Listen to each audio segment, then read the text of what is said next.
হচ্ছে আমাদের একটাই চাওয়া যে আমাদের ক্যাম্পবাসী আমরা সবাই মিলে ধানের শীষে ভোট দিচ্ছি। আমিনুল ভাইকে আমরা চিনি, ওনার জন্য আমাদের জন্য তারা অনেক পরিশ্রম করছে, আমাদের সংখ্যালঘু মানুষদের বাড়িঘর বানিয়ে দিচ্ছে, পানির পাম্প তৈরি করছে, যে অসুস্থতার চিকিৎসা করছে, ফ্রি ক্যাম্প বসিয়ে বিভিন্ন ধরনের ডাক্তারের ব্যবস্থা করে দিছে।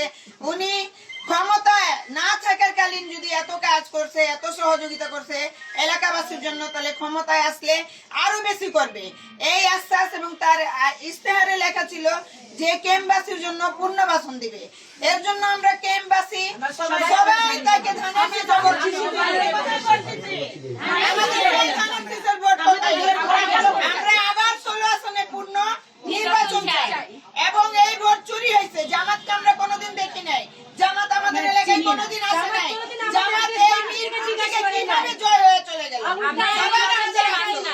আমাদের বিচার চাই।